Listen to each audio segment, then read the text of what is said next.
Assalamualaikum warahmatullahi wabarakatuh.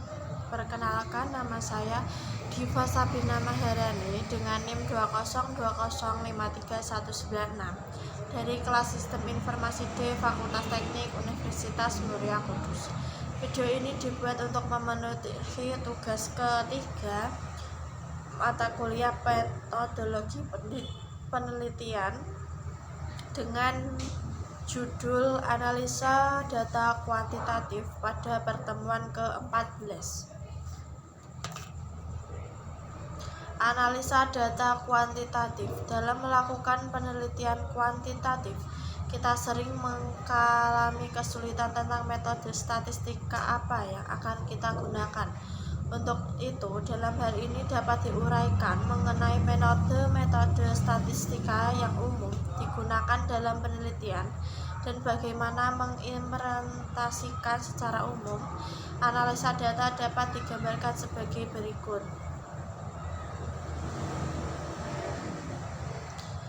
Dari cek konsistensi data antar tabel, kemudian diolah menjadi analisa masing-masing tabel. Di sini ada performance, lihat tren atau dari profil membandingkan dengan standarnya.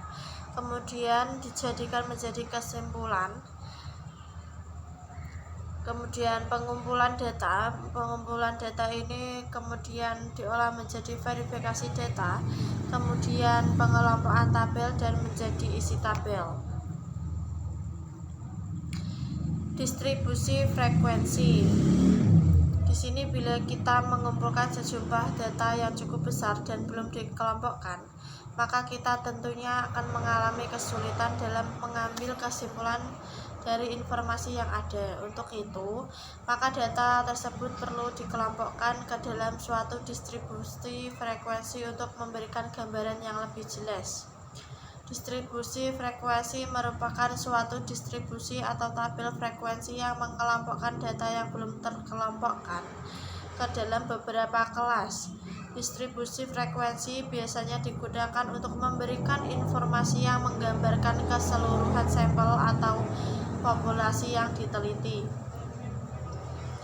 Berdasarkan dari sifat datanya, distribusi frekuensi diklasifikasikan menjadi dua, yaitu kategorial dan numerik. Jika pengelompokannya klasifikasi frekuensinya didasarkan pada keterangan yang bersifat kualitatif, seperti jenis kelamin, tingkat pendidikan, maka disebut dengan distribusi frekuensi kategorikal.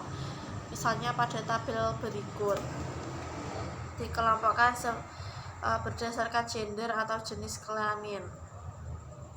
Kemudian di sini cross tabulation dan korelasi. Cross tabulation adalah sebuah teknik visual yang memungkinkan peneliti menguji relasi antara variabel. Cross tabulation ini juga berfungsi untuk memberikan gambaran tentang data yang dikumpulkan selama penelitian untuk menerangkan secara umum mengenai populasi yang diteliti. Biasanya digunakan statistik inferensial. Kemudian korelasi. Korelasi merupakan suatu metode yang menggambarkan hubungan di antara satu variabel dengan variabel lainnya. Korelasi bertujuan untuk mengukur kekuatan atau hubungan linear di antara dua variabel.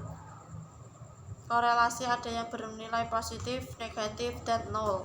Korelasi biasanya diukur dengan suatu koefisien atau dilambangkan dengan tanda R yang mengidentifikasikan seberapa banyak relasi antara dua variabel. Daerah yang mungkin adalah +1 sampai -1. Kemudian di sini regresi. Regresi adalah analisa regresi digunakan apabila kita ingin memprediksikan hasil penelitian kita dengan menggunakan dua variabel atau lebih. Analisa regresi sederhana bivariate biasanya melibatkan dua variabel, yaitu variabel terikat yang merupakan variabel yang diprediksi serta variabel bebas atau experimental variable atau independent variable merupakan variabel yang tidak dapat dimanipulasi. Persamaan garis regresi sederhana dirumuskan dengan formula Y sama dengan B0 plus B1 dikali XY.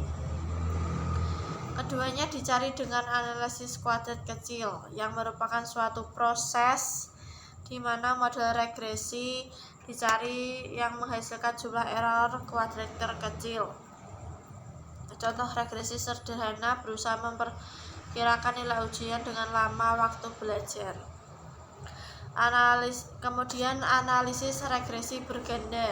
Analisis regresi berganda merupakan analisis regresi yang mengkaji hubungan non-linear dan model regresi dengan lebih dari satu variabel bebas, atau analisis regresi dengan dua atau lebih variabel bebas, sedikitnya satu prediktor non-linear.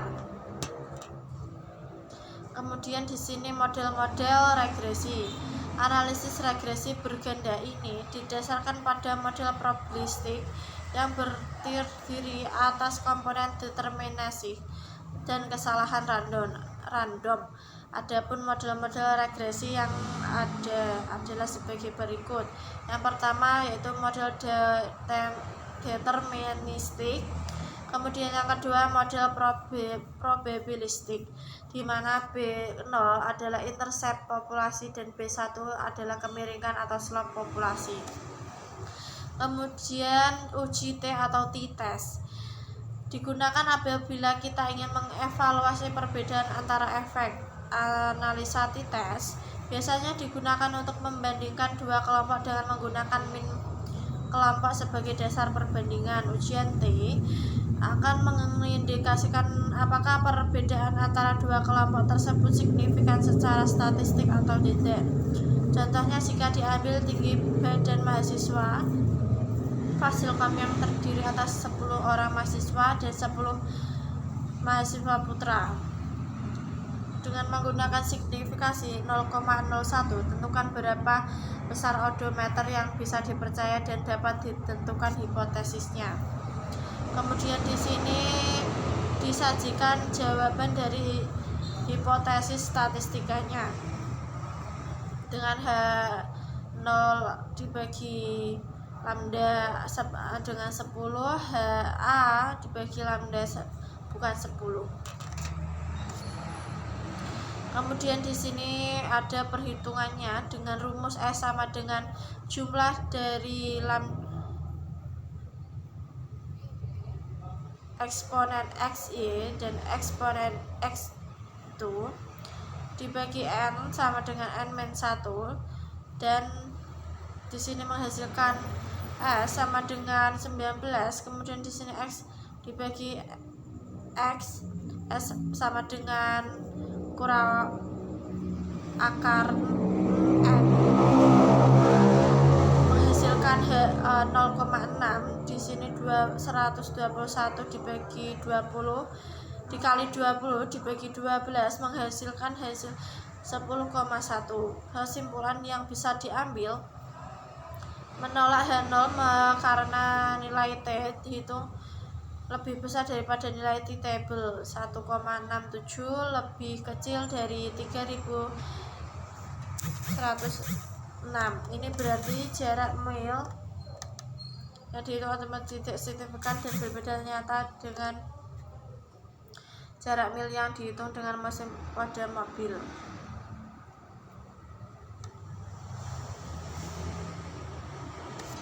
Uji F atau tes dan uji Z atau Z-test. Uji F berguna untuk menguji apakah populasi tempat sampel diambil memiliki korelasi nol atau adanya relasi yang signifikan antara variabel independen dengan variabel dependen. Uji Z merupakan salah satu bentuk uji dari kenormalan yang besar sampel lebih dari 30. Jika kita mengetahui atau menghitung estimasi standar deviasi dari populasi dengan melihat rata-rata sampelnya, berikut ini merupakan perhitungan statistik uji Z. Z sama dengan X min M dibagi S, sampel min dikurangi populasi dan min dibagi populasi dan standar dev. Kemudian analisis validitas dan analisis reliabilitas. Analisis validitas. Untuk melakukan analisis validitas dapat digunakan menggunakan metode person product moment dengan syarat sampel yang diambil bersifat normal lebih dari 30, sedangkan bila sampel yang diambil lebih kecil dari 30, maka dapat digunakan menggunakan metode Spearman rank correlation analisis. Kemudian yang kedua, analisis reliabilitas. Untuk melakukan analisis reliabilitas dapat digunakan metode Cronbridge alpha jika koefisiennya yang didapat kurang dari 0,60, maka instrumen penelitian tersebut reliable. Kemudian di sini cara memilih analisis data kualitatif. Berikut ini merupakan bagian yang dapat membantu kita dalam memilih analisis yang dapat digunakan untuk mengolah data secara kuantitatif.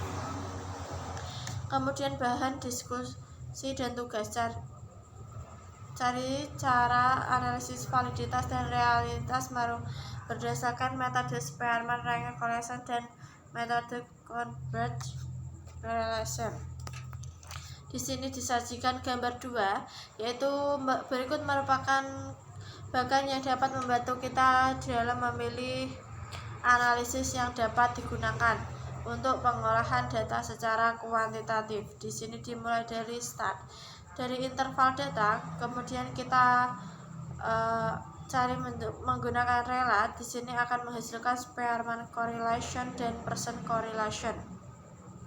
Kemudian di sini menggunakan compare, di sini menghasilkan hasil not normal dan normal. Kemudian di sini diturunkan menjadi dependent. Di sini ada 2 grup dan lebih dari 2 grup. Jika 2 grup, maka disebut dengan Wilson. Di sini jika lebih dari 2 grup yaitu Friedman and Levy. Kemudian di sini ada dependent. Dependent di sini dari 2 grup disebut dengan Mann-Weinstein. Jika lebih dari 2 grup maka Kruskal dan Wallis. Kemudian diturunkan ke dependent 2 grup relate sample t-test. Jika lebih dari 2 grup yaitu Rebet, Measure, ANOVA. Jika independent 2 grup independent sample t-test dan lebih dari 2 grup yaitu ANOVA.